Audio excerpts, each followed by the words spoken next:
का रुख करेंगे। रांची बीजेपी प्रदेश कार्यालय में प्रदेश अध्यक्ष आदित्य साहू के नेतृत्व में बैठक हुई है और जिसमें नगर निकाय समेत कई महत्वपूर्ण विषयों पर चर्चा की गई है, जिसमें कि निकाय चुनाव को लेकर के नियुक्त किए गए पदाधिकारी भी बैठक में मौजूद रहे। बैठक में विधायक, सांसद, पूर्व विधायक, पूर्व सांसदों की उपस्थिति भी दर्ज की गई। बैठक से निकल करके विधायक नागेंद्र महतो ने कहा है कि निकाय चुनाव भले ही दलीय आधार पर नहीं हो रहे हैं, लेकिन पार्टी अपनी रणनीति तैयार कर रही है।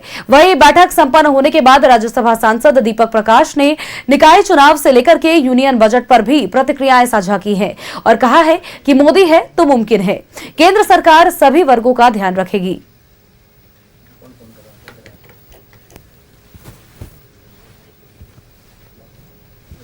लोगों की पीड़ा को खत्म करने वाला है। आने वाला जो बजट होगा वह गरीबों के लिए समर्पित होगा, मध्यम वर्गों के लिए समर्पित होगा और हर नौजवानों के लिए, महिलाओं के लिए, किसानों के लिए, गरीबों के लिए वो बजट होगा। इकोनॉमिक सर्वे आया,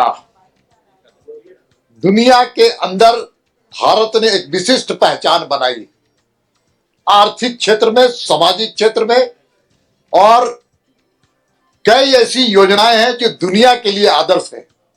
चाहे वो उज्ज्वला योजना हो, शौचालय हो, 80 करोड़ लोगों के घरों में अनाज भेजने की व्यवस्था हो, डीबीटी के माध्यम से लोगों के सीधे खाते में पैसे भेज करके जन कल्याण योजनाओं में बिचौलियों को समाप्त करने की योजना हो। भारत दुनिया का सबसे तेजी से उभरता हुआ एक आर्थिक अर्थव्यवस्था है, इसलिए भारत आज बेहतर स्थिति में है। आज वैश्विक संकट आने के बाद भी महंगाई दर भारत में सबसे कम है। ये इस बात का प्रतीक है कि भारत का भविष्य मोदी जी के हाथ में सुरक्षित है और एनडीए गठबंधन के हाथ में सुरक्षित। ये नगर निकाय चुनाव है और नगर निकाय चुनाव में दलगत चुनाव तो हो नहीं रहा है, ईवीएम मशीन से भी चुनाव नहीं हो रहा है, बैलेट पेपर से चुनाव हो रहा है। कहने का मतलब है सरकार कहीं न कहीं इस मैटर पर कुछ महसूस कर रही थी, जिसके चलते ऐसा चुनाव दलगत से नहीं किया गया। फिर भी हम लोग दलगत से चुनाव नहीं है, फिर भी दलगत के कैंडिडेट खड़ा रहेंगे।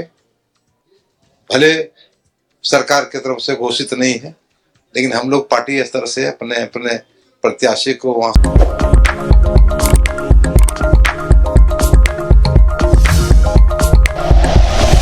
Like and share videos, subscribe करें हमारा चैनल और प्रेस करें बेल आइकॉन। न्यूज़ 11 भारत, सच है तो दिखेगा।